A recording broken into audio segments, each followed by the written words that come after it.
Good morning everyone, कैसे हैं आप सब। उम्मीद करती हूँ आप लोग अच्छे होंगे। जैसा कि आप लोग स्क्रीन पे देख पा रहे हैं, आज हम लोग दावत पढ़ने वाले हैं। ठीक है, तो देखते हैं कि भाई कैसी दावत है, कौन सी दावत है, हमें इसमें जाना चाहिए या नहीं जाना चाहिए। ठीक है, अच्छा इससे पहले बेटा हमने सबक नंबर 1 जो था आपका मेघालय वाला वो अपलोड कर दिया। अगर आपने नहीं देखा है तो आप उसे देख लीजिएगा।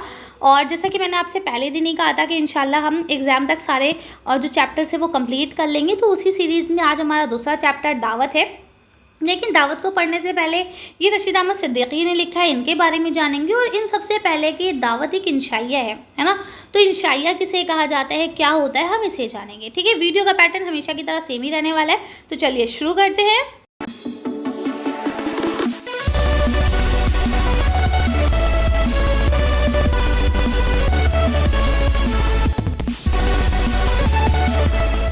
इंशाइया लफ्ज़ इंशा उर्दू में कई तरह से इस्तेमाल होता है।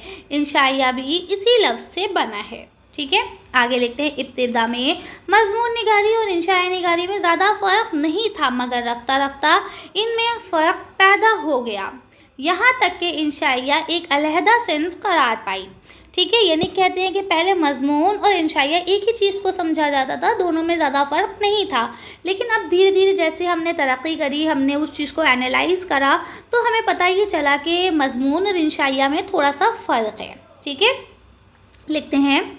इंशाया निगार अपने मखसूस ज़ाती मुशाहिदे और तासुरात को बेबाकी और बेतकल्लुफ़ी से बयान करता है, जबकि मजमून में क्या होता है, हम डायरेक्ट कोई बात कर रहे होते हैं ना। इंशाइया में हम अपनी जो हमारे पास गुजरी है या जो हमने देखा है ना, उसको भी पेश करते हैं। ठीक है, कहा जाता है कि इंशाइया में संजीदा और गैर संजीदा मौज़ूआत से मुताल्लिक़ ख़याल के तमाम मरहले खुश तबी के साथ तय किए जाते हैं। ठीक है, यानी इसमें अच्छाई हो बुराई हो, मतलब संजीदा यानी बहुत सीरियस बात हो, है ना, या कोई हंसी मजाक की बात हो, दोनों चीज़ें बहुत अच्छे से बहुत आसानी से पेश करे जाते हैं। ठीक है, ज़रूरी नहीं है कि बिल्कुल हम खड़ूस बन के बात करेंगे, और ये भी ज़रूरी नहीं है कि हम सिर्फ हंसते ही रहेंगे, हंसी मजाक ही करते रहेंगे। ठीक है, ये बात में बात पैदा करने का फ़न है। इंशाया निगार मफ़हूम से खाली गुफ्तगू में भी माने पैदा कर देता है, लेकिन कभी कभी इसके बरक्स भी होता है।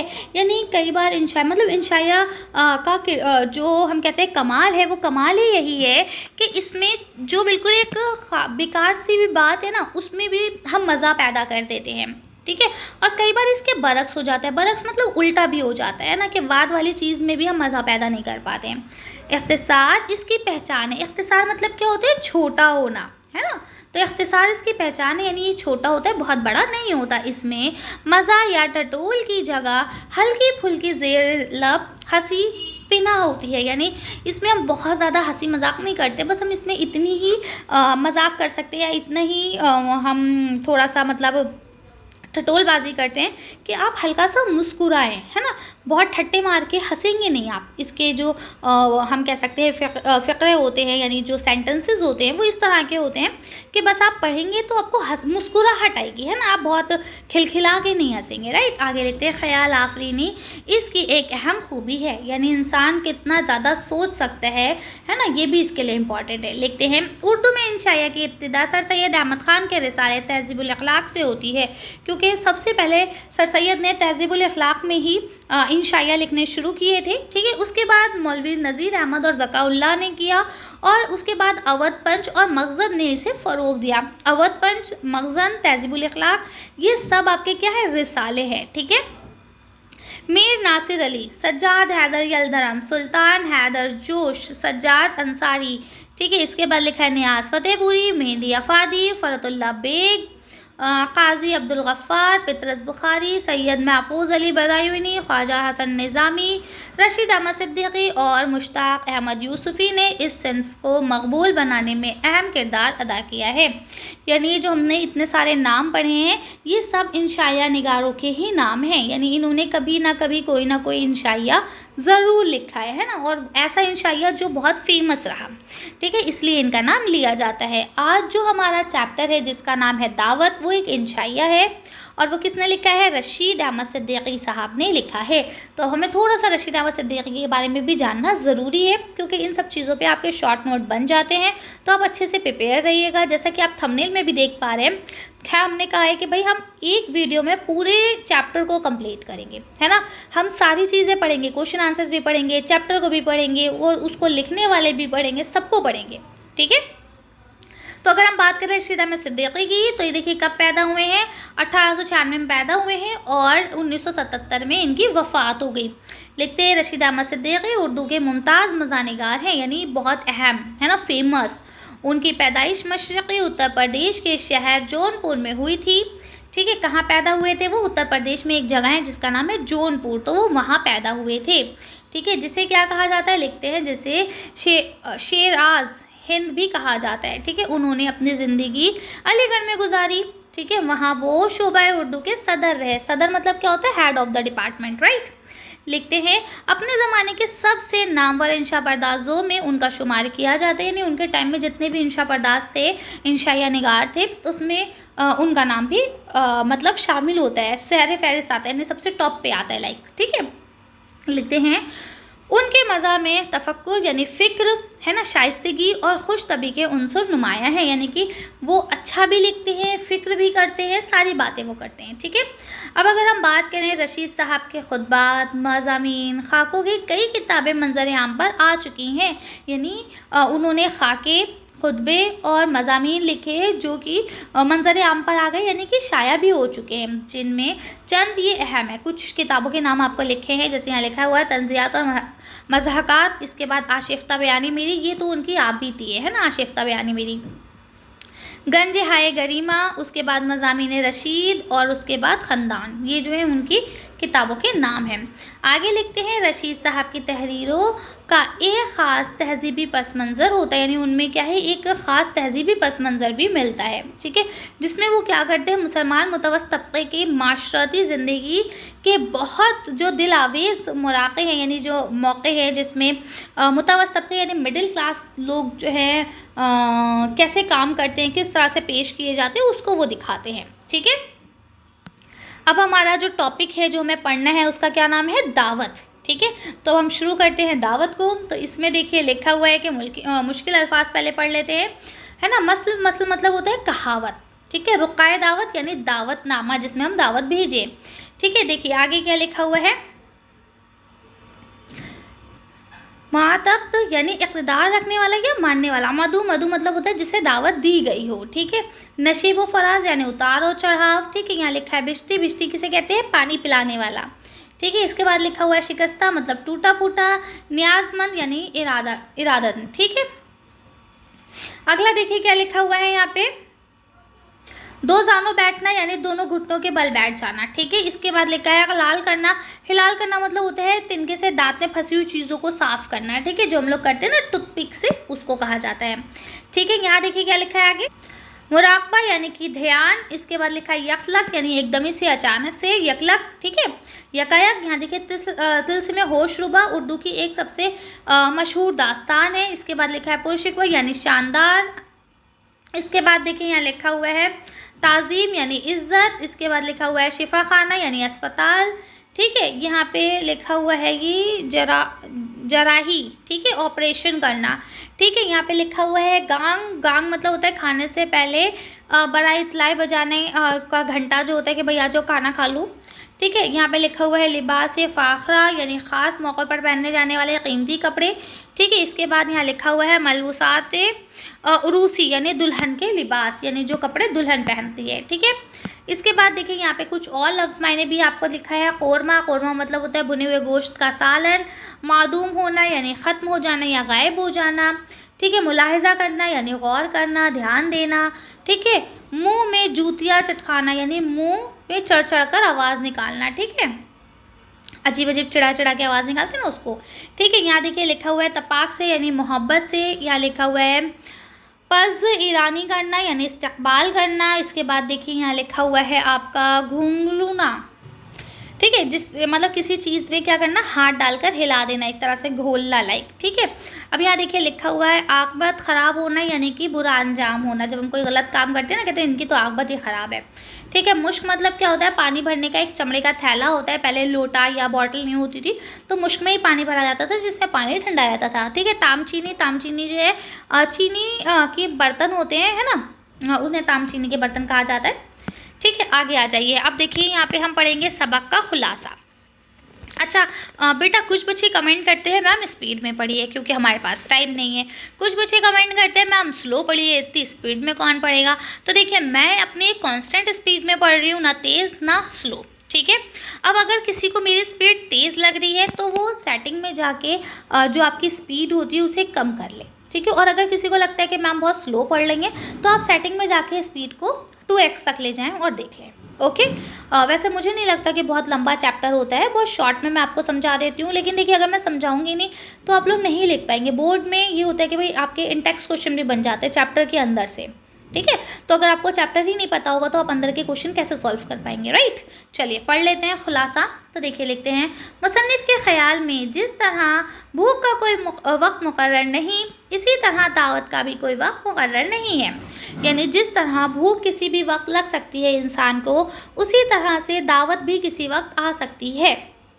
दावत किसी भी मौके या बेमौके हो सकती है, ज़रूरी नहीं है दावत के लिए खुशी का ही मौका हो, कई बार गम के मौके पर भी दावत मिल जाती है ना। जैसे आजकल देखिए अगर कोई मर जाता है तो भी बिरयानी मिल जाती है खाने के लिए, तो वो भी तो क्या दावत ही तो हो गई, है ना। किसी के घर गए, हमने खाना खाया तसल्ली से बैठ के, तो वो दावत है। ठीक है। तो कहते हैं कभी मौका होता है, कभी बिना मौके के भी दावतें मिल जाती हैं।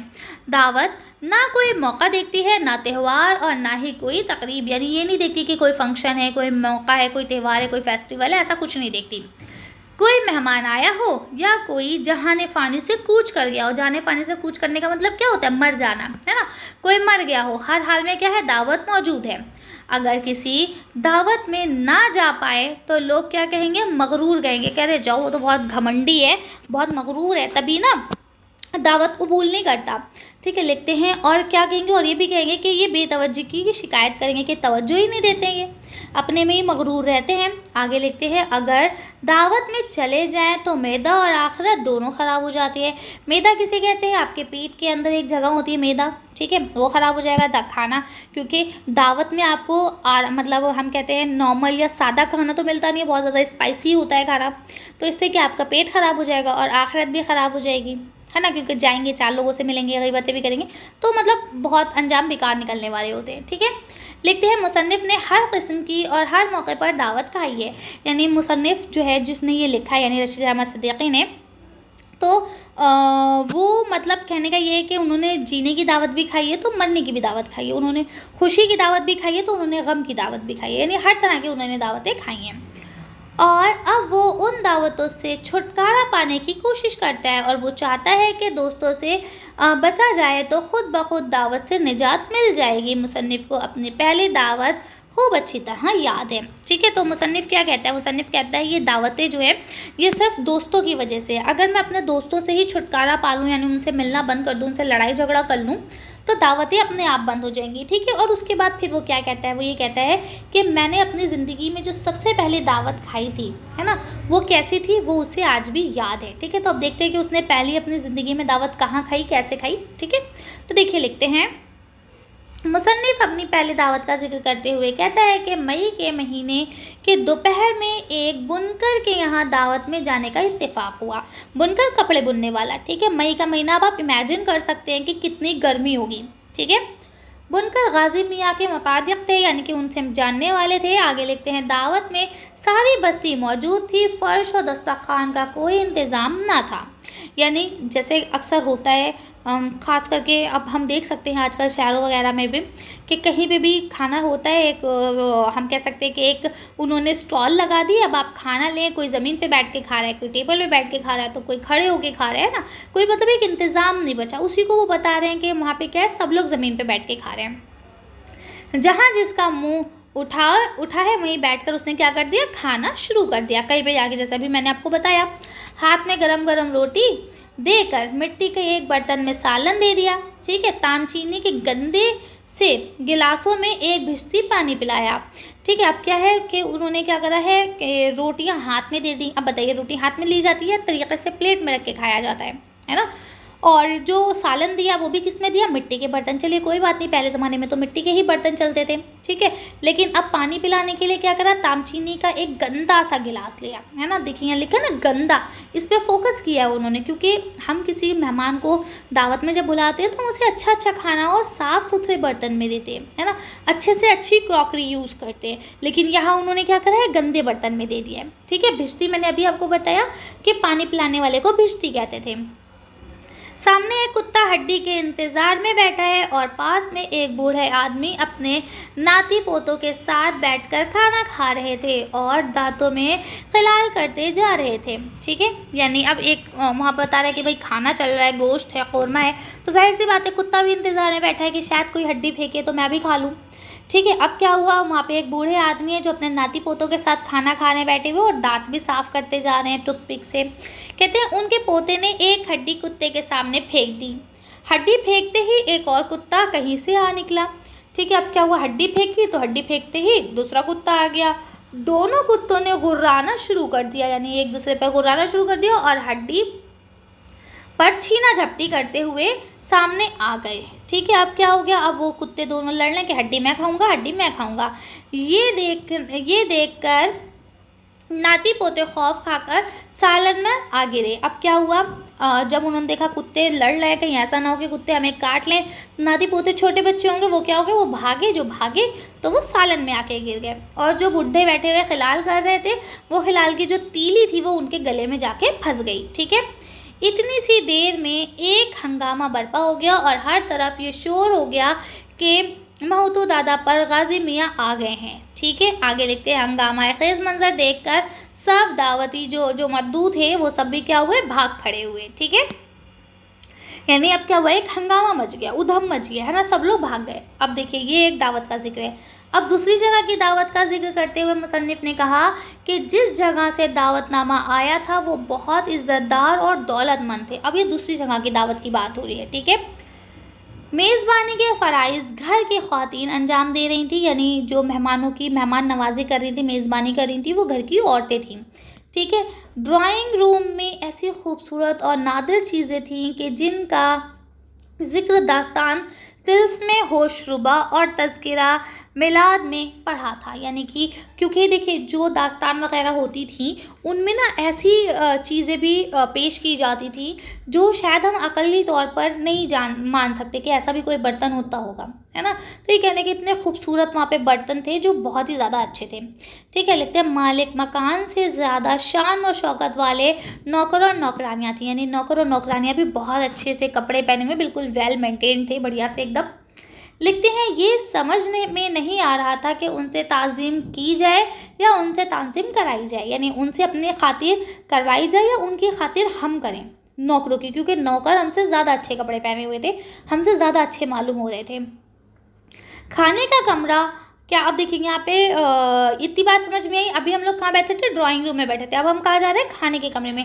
तो कहते हैं खाने का कमरा ऑपरेशन थिएटर मालूम हो रहा था, क्योंकि ऑपरेशन थिएटर की तरह कमरे में खाना खाने के लिए ऐसे नायाब और दिलकश किस्म के आलात यानी बर्तन, औजार, आलात किसे कहते हैं, औजार को, है ना। अगर एक टीचर है तो टीचर के क्या आलात हो सकते हैं, पेन, कॉपी, चौक, डस्टर, है ना, ये टीचर। अगर कोई डॉक्टर है तो डॉक्टर के आलात क्या हो गए, वो उसका आला, है ना, उसके जो कैंची, सिरिंज, ये सब चीज़ें ये उसके आलात हो गए, ठीक है। इसी तरह से अगर कोई शेफ़ है, कोई किचन में काम कर रहा है तो उसके आलात क्या है, छुरी, चाकू, कांटा, चम्मच, ठीक है, मौजूद थे, जिन्हें कभी देखने का इत्तेफाक नहीं हुआ। यानी इतने अच्छे अच्छे औजार थे, इतने अच्छे अच्छे बर्तन थे जो हमने कभी देखे ही नहीं, ठीक है। खाना ऐसे कीमती लिबास और शाही अंदाज में पेश किया गया था कि समझ नहीं आ रहा था कि इस खाने को खाया जाए या सिर्फ इसकी इबादत की जाए। यानी खाना इतने बढ़िया से बर्तनों में, कपड़े में इस तरह से लपेट के आया था, ठीक है, शाही अंदाज से, कि समझ नहीं आ रहा था कि इस खाने को खाए या सिर्फ उसे देख के उसकी इबादत करके उसे रख के चले जाएं। खाना खाने से पहले बराए इत्तला घंटा बजा तो हमने समझा कि हमारी रूह कब्ज़ करने कोई आला ईजाद हुआ है। यानी कि उन्हें ऐसा खाना खाने से पहले घंटा बजा कि भाई आओ खाना खाओ, तो हमें ऐसा महसूस हुआ जैसे कोई हमारी रूह कब्ज़ करने आ रहा है ना, यानी हम मर जाएंगे। एक मुसीबत हो तो बर्दाश्त कर ली जाए, वहाँ तो एक साथ कई परेशानियों का सामना करना पड़ रहा था। यानी अब एक मुसीबत होती है इंसान की ज़िंदगी में तो वो बर्दाश्त कर लेता है, वहाँ तो इतने सारे मुसीबतें थी कि भाई नौकर भी उनसे अच्छे कपड़े पहने हैं, कमरे भी इतने बढ़िया बने हुए हैं, वहाँ पे जो सामान है खाने पीने का वो भी बहुत टेस्टी और बहुत अच्छा लग रहा है ना, और जो बर्तन वगैरह हैं वो भी बहुत अच्छे हैं। तो मतलब वो क्या क्या सोचे, क्या क्या चीज़ों को एडजस्ट करे, उसे समझ में नहीं आ रहा था। हालात को देख कर ये समझ में नहीं आ रहा था कि किस आले से किस चीज़ पर हमला किया जाए। यानी अब देखिए, आपको पता है ना, अगर मैं आपसे कहूँगी बेटा चाउमीन खा लो, तो आपको पता है कि भाई चाउमीन हमें कांटे से खानी है ना। अगर मैं आपसे कहूँगी भाई चावल खा लो, तो आपको पता है चावल भाई चम्मच से खाने हैं, है ना। अगर मैं आपसे कुछ और चीज़ खाने को कहूँगी तो भाई आपको पता है कि जैसे कोई ऐसी चीज़ जो नाइफ से काट के फिर फोक से खानी है, तो ये सब चीज़ आपको पता है। लेकिन वहाँ पे इतने ज़्यादा चम्मच थे, छुरियाँ थी कि उसे समझ में ही नहीं आ रहा था कि किससे काटना है, किससे खाना है और किससे क्या चीज़ खानी है। ठीक है, तो वो बहुत सारे मतलब परेशान बेचारा हो गया था। इसके बाद देखिए यहाँ लिखा हुआ है, आलात इस्तेमाल करने की हर चंद आज़ादी थी, लेकिन खाना खाने के लिए आलात मुकर्रर थे। मतलब ठीक है, आप कोई भी आलात कभी भी यूज़ कर सकते थे, यानी कोई भी औज़ार, कोई भी चम्मच काँटा यूज़ कर सकते थे। लेकिन एक बात बताइए ना, अगर आप चाउमीन को फ़ोर्क यानी काँटे की बजाय चम्मच से खाने लगेंगे या छुरी से खाने लगेंगे, तो सामने वाला आपको जाहिल समझेगा, नहीं समझेगा कि अरे ये तो बड़ा गँवार आदमी लगता है, इसने कभी आज तक चाउमीन ही नहीं खाई, है ना। तो उसे वो भी शर्म आ रही थी कि भाई किसको हमें तीली से खाना है, किसको हमें चॉपस्टिक से खाना है, किसको हमें चम्मच से खाना है, किसको कांटे से खाना है ना। तो वो बड़े कश्मोकश में था। ठीक है, और तीसरी परेशानी ये थी कि जो खाना पेश किया जा रहा था, उस खाने को मेज़बानों की मौजूदगी में खाना, ठीक है, यानी खाना तो दरकिनार, हाथ लगाने में भी हिचकिचाहट महसूस हो रही थी, क्योंकि भाई ज़ाहिर सी बात है, इतना सब कुछ है, अब हमें लगेगा ना। अब देखो भूख लगी होती है, अगर हमारे सर पे आगे बैठ जाए तो नहीं खाया जाता उतना ज़्यादा, है ना। जितना इंसान अपना घर में रिलैक्स होकर फ्री से खा लेता है, वो उतना कहीं हम जाके नहीं खा पाते, क्योंकि हमें शर्म आ रही होती है, कहीं हम ज़्यादा ना खा लें, कहीं कोई हमें देख ना रहा हो, बहुत सारी बातें होती है, राइट। आगे आ जाइए, देखिए आगे लिखते हैं, मुसन्निफ़ ने बड़े मज़ाहिया अंदाज में एक रईस के यहाँ की खाली जो आपकी ख़याली दावत है ना, दावत का मंज़र पेश करते हुए कहा है कि अगर किसी रईस के यहाँ दावत में कौरमा खाने का इत्तेफाक हो तो एक ख़ास अदा से कौरमा पेश किया जाएगा। कौरमा बनाने वाले और कौरमे की खूब तारीफ़ करके निवाले खाने पर मजबूर कर दिया जाएगा, यानी जिसने कौरमा बनाया है वो आपको मजबूर कर देगा कि आप उसकी खूब तारीफ़ करें, हर निवाले पे उसकी तारीफ़ करें। गर्ज़ अब यहाँ देखिए लिखा है, मौलाना को बड़े खुलूस के साथ खिलाएंगे, गोया आप गोया अपने वालिद मोहतरम के फातहा का खाना किसी नाबीना हाफिज़ को खिला रहे हों। ठीक है, यानी अपने हाथ से खिलाएंगे, बहुत इज़्ज़त देंगे, है ना। देखिए ये ना, अगर आप इसे पढ़ेंगे और मैं इसे पढ़ाने बैठूंगी तो इसमें बहुत डिटेल में बात हो सकती है। ठीक है, क्योंकि इंशाइया में कभी भी वो मतलब नहीं होता है जो वहाँ लिया गया है ना। इसके पीछे भी बहुत सारे मतलब होते हैं। अब आप ज़रा इसे सोचिएगा कि ये ऐसा क्यों कह रहे हैं, तब आपको पता चलेगा कि इसमें क्या क्या बातें हो रही हैं। ठीक है, चलिए आगे चलते हैं। यहाँ देखिए लिखा हुआ है, मुसन्निफ़ को ऐसी दावत में जाने की दिली नफ़रत है जहाँ मेज़बान अपने हाथ से प्लेट में खाना रख रख कर देता है, मतलब कि खाइए खाइए, है ना, इसरार करता है कि खाते रहें और आपको खाना पसंद नहीं है। मतलब इस तरह के डायलॉग्स होते हैं कि अरे आपने तो कुछ खाया ही नहीं है, अरे आपको तो खाना पसंद नहीं आया लग रहा है। किस लिए कि ना सामने वाले सब अपनी तारीफ़ करा रहे, अरे नहीं नहीं मैंने तो खा लिया। वो कहेंगे खाना पसंद नहीं, अरे नहीं खाना तो बहुत लजीज था, है ना। क्या मतलब कि इससे ना हम तारीफ़ करवा रहे हैं अपनी झूठी। ठीक है, तो लिखते हैं आपके लिए कुछ मतलब कुछ इंतज़ाम ना हो सका, मतलब मैं आपकी फेवरेट डिश नहीं मंगवा सका, इस तरह से वो बेकार बेकार की बातें करेंगे। आपने तो कुछ खाया ही नहीं है। मेज़बान इन तमाम बातों से क्या होता है, पिछले साल में असल समझ जाता है, और उसको उसका पीछे जो उसका असल मकसद होता है ना, पोशीदा होता है, वो यही होता है कि मेहमान से खाने की तारीफ़ करवाए और कहे कि खाना बहुत बढ़िया है ना। ऐसा खाना तो मैं मेरी साथ पुश्तों ने भी कभी नहीं खाया होगा, है ना, कभी मैसर नहीं हुआ होगा, मैसर मतलब मिला नहीं होगा। आपकी मोहब्बत और इस यार की मिसाल दुनिया में कहीं नहीं मिल सकती, यानी आप इतने अच्छे हैं, इतने प्यार से मेरे साथ पेश आए हैं, आपके जैसा तो आदमी कोई है ही नहीं दुनिया में। आ रही है बात समझ में। तो मुसन्निफ़ को इस तरह की दावतों में जाना बिल्कुल पसंद नहीं है। उसे ऐसा लगता है कि लोग ना फालतू में बकवास करते रहते हैं। आगे लिखते हैं, गर्ज़ दावतों में बड़ा लुत्फ़ आता है, हर तरह का नज़ारा देखने को मिलता है, हर तरह के लोग दावत में मौजूद होते हैं। कुछ औरतों में अजीब किस्म की बदतमीज़ लोग कुछ दावतों में अजब किस्म के बदतमीज़ लोगों से वास्ता पड़ता है, यानी कुछ सब जगह अच्छे और महज़्ज़ब लोग तो नहीं आएंगे ना, कुछ जगह बदतमीज़ लोग भी आ जाते हैं। कुछ लोग खाना इस बदतमीज़ी के साथ खाते हैं कि मुंह से चपड़ चपड़ की आवाज़ें आती हैं, बिल्कुल ठीक बात है। ठीक है, कुछ ऐसे होते हैं जिनकी उंगलियां सालन में डूबी हुई होती है ना, ये सब मैनर्स के ख़िलाफ़ है। अगर आप कभी पीडी करेंगे ना, पीडी मतलब पर्सनैलिटी डेवलपमेंट का जो कोर्स होता है, जैसे आप लोग 12th के बाद कभी करेंगे, तो आपको ये सब चीज़ें सिखाई जाएंगी कि कांटे चम्मच से कैसे खाना खाना है ना, खाना खाते टाइम किस तरह से हमें करना है, टेबल पे, डाइनिंग टेबल पे हाथ नहीं रखना चाहिए, है ना। अगर आप कांटे चम्मच से खा रहे हैं तो प्लेट से बजने की आवाज़ नहीं आनी चाहिए। तो ये सारी चीज़ें, है ना, किसी के साथ हैंडशेक कैसे करना, बहुत सारी चीज़ें होती है जो आपको पीडी में सिखाई जाती हैं, है ना। तो वही चीज़ यहाँ बता रहे हैं कि उनके मुंह से आवाज़ आएगी, जो कि बहुत गंदी बात होती है अगर आप खाना खाते में आवाज़ कर रहे हैं मुंह से, है ना, या आपकी उंगलियां सालन में डूब गई हैं, तो ये भी बहुत गंदी बात मानी जाती है।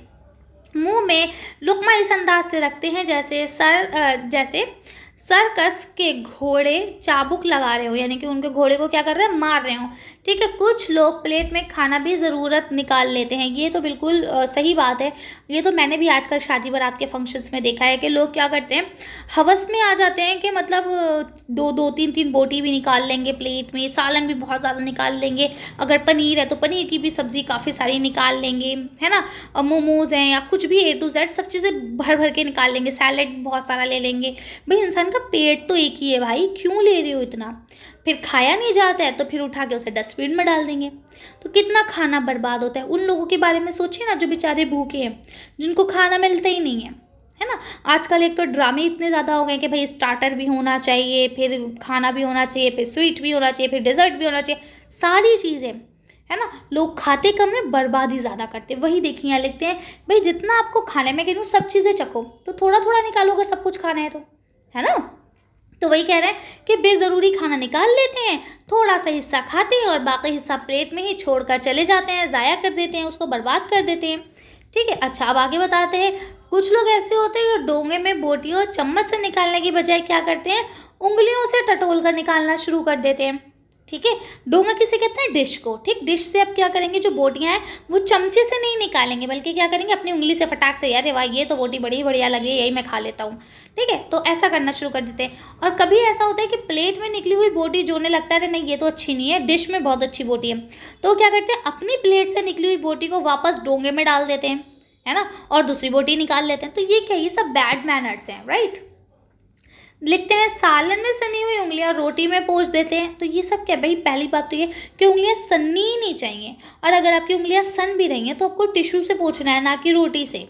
ठीक है, पानी पीने का अंदाज भी कुछ इस तरह का होता है जैसे भरी हुई बोतल हलक में उंडेली जा रही है। ठीक है, यानी पानी भी ऐसे गट गट गट करके आवाज़ करके पिएंगे जीव जानवरों की तरह। ठीक है, लिखते हैं खाना खाकर मस्ती से ऐसे डकार लेते हैं गोया महफिल के दस्तरखान पर नहीं, अपने घर की चारपाई पर बैठे हुए हैं, है ना। डकार लेना ये सब भी तो गंदी बात होती है ना, ये सब मैनर्स के खिलाफ है। तो वो ऐसा डकार लेंगे जैसे अपने घर के दस्तरखान पर बैठे हुए हैं। तो ये सारी चीज़ें जो मुसन्निफ़ थे उन्होंने इसको बयान किया है, जो वाकई एक हम कह सकते हैं एक सचमुच के हालात है जो उन्होंने देखे हैं, और ये हालात भी हम अपने आसपास देखते हैं कहीं ना कहीं। ठीक है, चलिए अब हम इसके सवाल जवाब देख लेते हैं। दावत में जाने और ना जाने दोनों से मुताल्लिक़ मुसन्निफ़ ने क्या ख्याल किया है। तो अगर आप नहीं जाएंगे तो आप क्या मगरूर समझे जाएंगे, है ना, और अगर चले जाएंगे तो मैदा और आकबत दोनों ख़राब हो जाएगी आपकी। ठीक है, आगे आ जाइए। अगला सवाल, मुसन्निफ ने पहली दावत का नक्शा कैसे खींचा है। तो भी आप पढ़ के आए कि बुनकर के वहाँ दावत थी, है ना, ज़मीन पे सब लोग बैठे हुए थे, दस्तरखान का कुछ अता पता भी नहीं था, जिसका जहाँ दिल चाहा रोटी सालन ली, बैठ गए खाने के लिए बिल्कुल भूखे नंगों की तरह कि भाई हमें तो कभी मिलता ही नहीं है ना। और उसके बाद जो फिर वो बूढ़े बाबा का जिक्र किया है कि किस तरह से वो अपने नाती पोतों के साथ आए थे और वो कुत्ते को हड्डी डाल दी और कैसे लड़ाई शुरू हो गई। ठीक है, तो ये सब आप लिख लेंगे। इसके बाद देखिए अगला सवाल है, मुसन्निफ ने एक मुअज़्ज़िज़ और दौलत तरीन जो साहब थे उनकी दावत के मुतालिक क्या कहा है कि भाई जो ऐसे दौलतमंद लोग होते हैं वो किस तरह से दावत देते हैं। तो अभी आपने वो भी पढ़ा कि भाई वो कैसे दावत देते हैं, है ना, कि उनकी सारी चीज़ें बिल्कुल ख़याली ही होती हैं। ठीक है, जाओगे तो वहाँ पे कुछ नहीं मिलने वाला। अच्छा, इसके बाद कौरमे से मुताल्लिक़ उन्होंने क्या बात बताई है कि कौरमा क्या क्या हो सकता है, कैसा हो सकता है। ठीक है, तो ये बताया था कि कौरमा बनाएंगे, हर निवाले पे गिनाएंगे, हर निवाले पे तारीफ़ें लेंगे, है ना, वो चीज़ आप पढ़ लेंगे।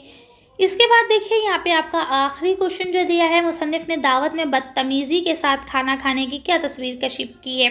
तो किस तरह की तस्वीर पेश की है, तो भी आपने पढ़ा कि भाई जब खाना खाएंगे तो अजीब से चप चप करके आवाज़ें निकालेंगे मुंह से, है ना। सालन में उंगलियों को सारा डूब देंगे अच्छे से, ठीक है। और फिर डूबी हुई उंगलियों को क्या करेंगे, रोटी से पोंछेंगे, ठीक है ना। और इसके अलावा जो डिश है, डोंगा है, डोंगे से सालन जो है चम्मच से निकालने की बजाय क्या करेंगे, गटागट उंगलियों से निकालना शुरू कर देंगे, है ना। तो ये सारी चीज़ें भी हमने पढ़ी है। कुछ लोग क्या करेंगे कि भाई पानी को इस तरह से पिएंगे जैसे पूरी बॉटल उनके मुंह में घुसेड़ दी गई हो। आ रही है बात समझ में। तो इस तरह से कुछ पॉइंट्स थे जो हमने पढ़े। उम्मीद करती हूँ आपको चैप्टर पूरे अच्छे से क्लियर हो गया होगा। देखिए पिछले वीडियो में भी मैंने आप लोगों से यही रिक्वेस्ट की थी कि बेटा जिनको ज़रूरत है ये वीडियो उन तक पहुँचाइए, है ना। ये आपकी नई आवाज़ की वीडियो है। इसके अलावा धनक जो आपकी दूसरी बुक है, नहीं सॉरी आपकी धनक नहीं, आपकी नई आवाज़ है और एक और बुक है ना। तो वो सब भी मैं आपकी बढ़ा दूंगी। और जो बच्चे उर्दू इलेक्टिव पढ़ते हैं ना, इलेक्टिव या कोर जो भी है आपके, तो दूसरी बुक गुलिस्तान अदब और ख़याबान उर्दू चल रही है, तो साथ साथ मैं उनकी वीडियोस भी अपलोड कर रही हूँ। तो अगर आप वो उसके स्टूडेंट हैं तो वो वाली वीडियो देख सकते हैं, ठीक है। ये आपके जानने में बच्चे हैं ऐसे जो उर्दू पढ़ना चाहते हैं और उनके स्कूल में उर्दू टीचर अवेलेबल नहीं हैं या किसी वजह से वो पढ़ नहीं पाए या जो भी है, तो आप उनके साथ ये चैप्टर शेयर कर सकते हैं ताकि उनके भी अच्छे से मार्क्स आ जाएं, ठीक है।